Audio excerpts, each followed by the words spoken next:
Station, this is Houston. Are you ready for the event? Houston, this is Station. We're ready for the event. Santa Monica High School, this is Mission Control Houston. Please call station for a voice check. Station, this is Randy Bennick Sr. here with the students. How do you hear me? Well, Dad, we got you loud and clear. Welcome, everyone, and Samo High to the International Space Station. Now, this is my son, Randy Bresnik, and his fellow astronaut, Joe Acaba. Good morning. Good morning, Santa Monica.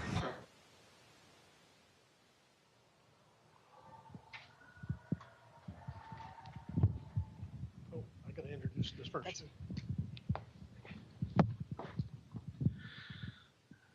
Station, this is your first student here, Ifeanyi, with her first question. Hi, my name is Ifeanyi Williams. I'm in grade 12, and I was wondering, how did Samo High prepare you for space?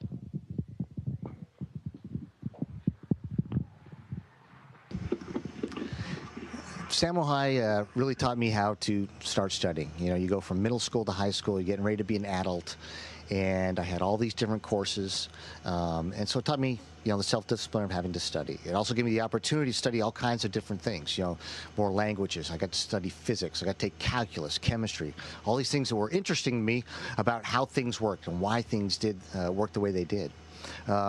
It also, you know, I had a job while I was working at Samo High, you know, from 10th grade to 12th grade. So I also had to learn about time discipline and schedule discipline and things like that.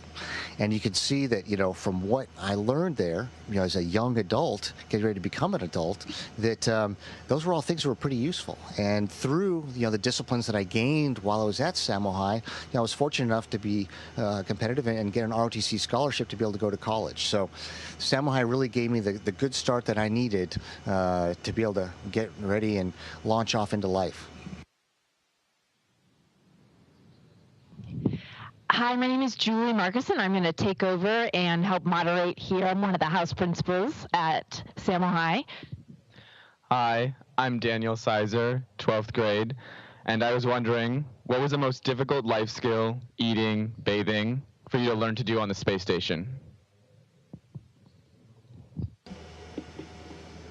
Well, thanks for the question, and you know, it's an interesting one because eating is pretty easy. When you get hungry, you eat, and as long as your stomach is feeling good, which might take a day or two, that's no problem. Bathing, that's easy. We don't take showers up here either, so that's all right. You know, it's all about the kind of using a towel to clean yourself up.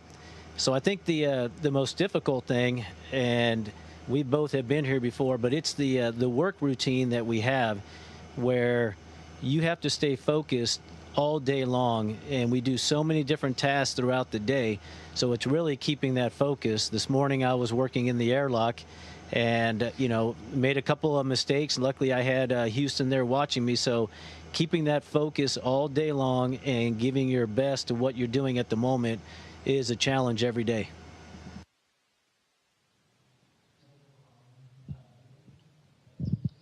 Hi, my name is Teddy, and I'm in 3rd grade at Grant Elementary School. And my question is, what is it like to walk in space, and what do you learn?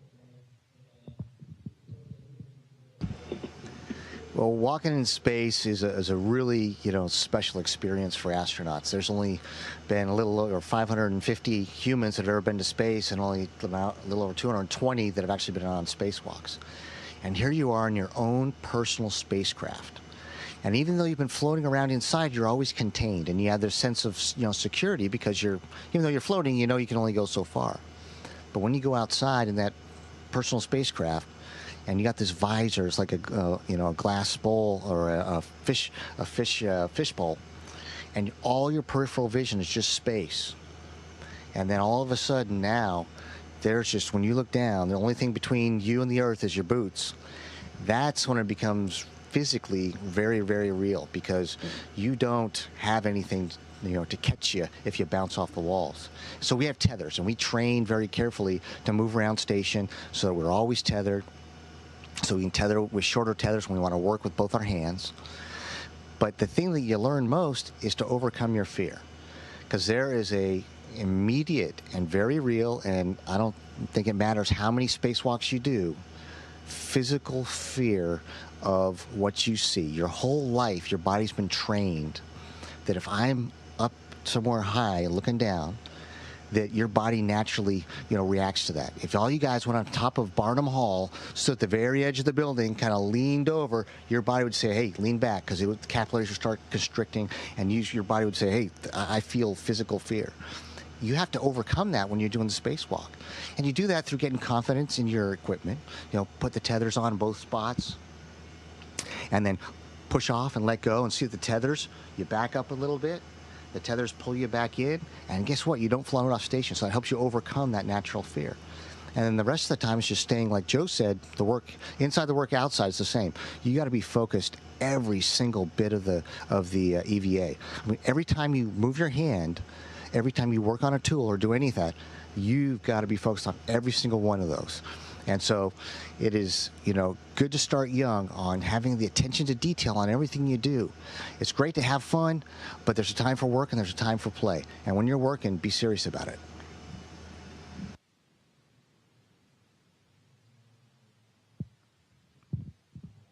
Hi, my name's Paloma Nicholas. I'm in the 12th grade, and my question is, are your dreams different in space, the settings, abilities, or activities of the characters in the dream, for example?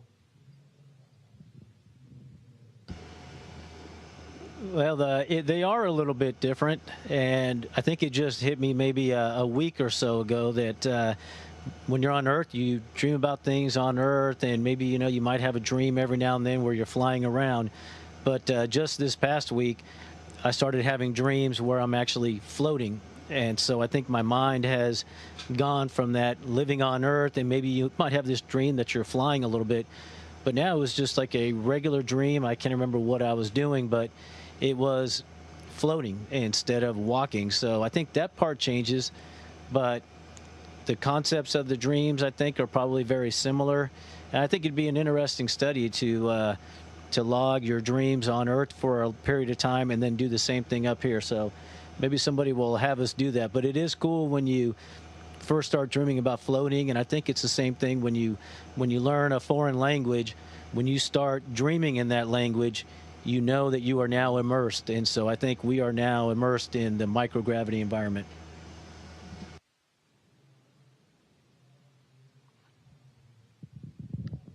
Hi, my name is Jesse Torres. I'm class of 2010, and I'm also a Santa Monica College aerospace engineering student. And my question for you is, what has been the most difficult task you've been faced with, and how did you go about dealing with it? Thank you. The most difficult bit of training or challenge that I've had during my time as an astronaut, it was been, getting ready for this flight. And we're riding on a Russian Soyuz rocket, and I was the flight engineer or the co-pilot over in the left seat. And so not only did I have to, know Russian language, I had to learn a whole new spacecraft, all in Russian, all the procedures in Russian, the communications in Russian, the thinking in Russian. And so that, by far, was the biggest challenge I've had so far. And, it's just like everything that's a challenge. It starts small, and you got to just go step by step. So it was, getting into the simulator, figuring out where stuff was, understanding how the systems worked, and then what happened when they didn't, piece by piece, and then finally putting it all together when we got into our complex simulators. And then, fortunately, having a great Soyuz commander in Sergei Rosansky, who was patient and a great instructor. And believe it or not, he actually did part of his PhD at UCLA, just down the street from where you guys are at Samohai. So it was really great to have him there to help teach me the Soyuz and get through. And then we ended up having a great, final exams and an awesome launch. And we look forward to coming home December 14th in our Soyuz.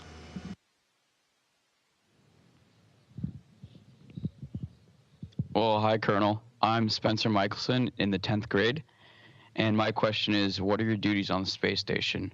And I'd like to thank you for your service to the Samohai community and to the nation.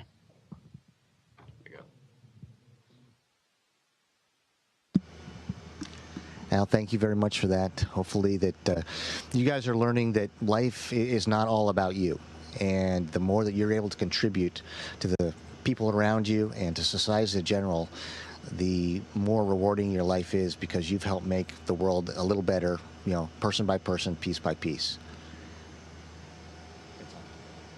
And then going back to your question, so in terms of duties, my official title is flight engineer. This man next to me is our commander. He's the big kahuna.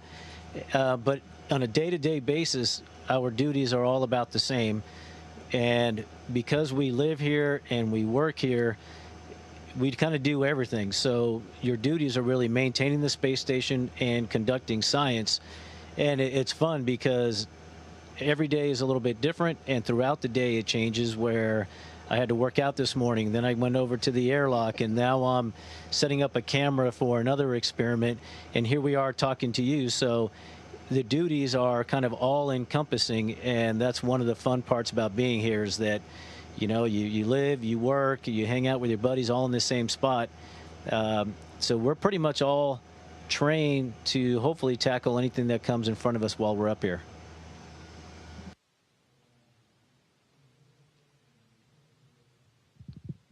Hello, my name's Ananwak Tole. I'm in 10th grade, and my question for you is, how long would a fidget spinner spin in space? That's a good question. I'm going to hand the mic to Joe so he can hold it, because I've got... See, he's always prepared. My nifty little space bag here. I don't know, does that look familiar to anybody?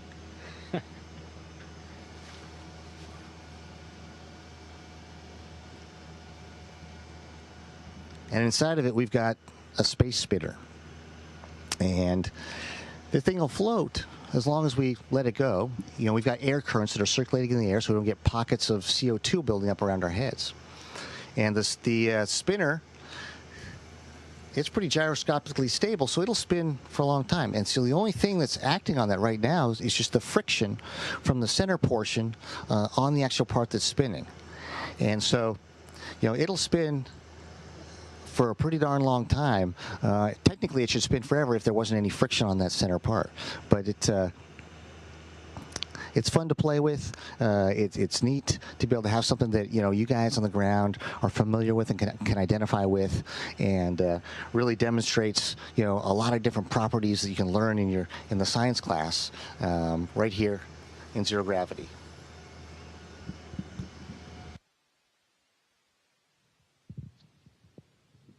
My name is Riley Rosenthal. I'm in 8th grade, and my question is, what scientific experiments have you been working on while on the ISS?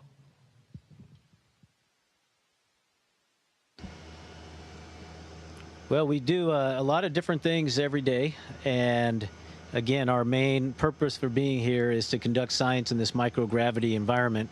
So a couple of the ones that, you know, I find interesting is that we are human subjects, and so we do a lot of science on how the human body reacts in space. We've been coming to space for decades, but there's still a lot we don't know, a lot we're discovering, and a lot we need to know if we're going to go on to other planets and go further away than we are today. So it's interesting, you know, we have to draw blood from ourselves. We take urine samples, and that gets sent back to Earth. We're looking at how our eyes are impacted while we're up here on the space station.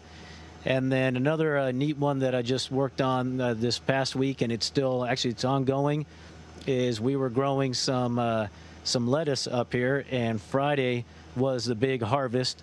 So you can see we planted it, it grew, and we were able to have some fresh produce on Friday. So it's neat to watch something grow from a seed and then be able to actually consume it. And again, if we're going to explore and go places we haven't been before, we need to learn how to cultivate crops and how they're going to behave in the microgravity environment. Hi, my name is Ian Brown. I'm in 8th grade, and my question is, what did you have to do and what process did you have to go through to be chosen out of billions of other people in the world to become an astronaut living on the International Space Station? Well, there is the age-old saying that says it's better to be lucky than good. But as you can imagine, I mentioned, some of the interesting things that I got out of being at Samuel High, and of course, I had to work hard to get, decent grades to be able to be eligible for a scholarship. And then it was getting out there and don't wait too late. Don't wait till senior year. Start looking at schools or scholarships or whatever it is that you decide you want to do after Samuel High. Then it was when I got to college, all the interesting things that I could take in the university. I ended up majoring in mathematics and learning how to solve problems, and that's what I love about math. Doing well in college then led me to going to into the Marine Corps when I was commissioned as a second lieutenant. From there, I went to our basic school. I went to our infantry officer course, and then flight school, learning to be a pilot, and then learning how to employ my F-18, getting to go to schools like Top Gun and our weapons school, and then from there going to test pilot school and becoming a test pilot and test pilot school instructor, and then getting selected for an astronaut. All these things led to that point. But what do you hear in the theme of all that? Learning the entire time. And that didn't stop when we became astronauts. We were in class learning about orbital dynamics and thrusters and environmental control systems. And so the thing that, I think you'll see as a similarity if you look at the biographies of all the astronauts is a lifetime of learning something new every day. We do that still up here, even on space station, and enjoy learning because there's just so much interesting stuff and so much things about other different people or their cultures and stuff around the world that, you won't be disappointed opening yourself up to new opportunities. Hello, my name is Lily Dykstra. I'm in 8th grade, and my question is there anything that is not powered by solar panels on the ISS? So we are a solar-powered city up here. That is the majority of what we use. We have the huge solar panels on the outside, and that is what we're living on. But we do have a few things like this microphone. And some of the cameras, some of the equipment that we have uses the regular batteries that you might use there, the AA, AAAs, the C and 9 volt. But primarily we are all solar powered, which is it's pretty neat. So when the sun is out, for about 45 minutes a day or 45 minutes at a time, we're collecting all that solar power. When the sun sets for another 45 minutes, we then have our batteries that we can draw that power from. So it's a great example on how you can use the sun in a very effective way to power this pretty neat laboratory. Hi, we're the team from Lincoln Middle School who sent the experiment this year to the space station. I'm Kenneth, this is Sam Cones, this is Zach Jacobs, this is Alex Chopra, and Noah Sikor. And our given question for you is, what does space smell like? Good question. Now, there's been a little bit of disagreement. I was, fortunate to be on the inside when on my first space flight, and when the crew came in, and when you open the hatch after we've repressurized it after the spacewalk, you can be right there and get a strong sense of the smell of space. And so I had another crew member, Nicole Stott, was right there, and we both smelled it, and I didn't want to, sway her, decision at all. So I asked her, "Hey, what does it smell like to you?" Well, her answer ended up being the same thing I was thinking of. And the answer was cream of mushroom soup. This time, I didn't get to be inside when we came in, so there were some other opinions on that. What do you think, Joe? I don't know what kind of cream of mushroom soup that you're eating, but it's more of, I don't know, I feel like it's more of a metallic type of smell. And it's interesting, when I first arrived, the smell of the space station itself is very unique. And as soon as I got here, it became very, very familiar. And, now it's all over us. So I think we have the space funk on us. Thank you so much for providing this amazing opportunity to the students of Samuel High, and we hope that when you're back on Earth, you'll come and see us soon. We'd absolutely love to. Joe and I both being from SoCal, we appreciate that very much. And We look forward to all of you guys having a very safe and successful year, and look forward to hearing about the graduating class of 2018. Last thing we got to say is, go Vikings. Station, this is Houston ACR. That concludes the event. Thank you to all participants from Santa Monica High School. Station, we are now resuming operational audio communications.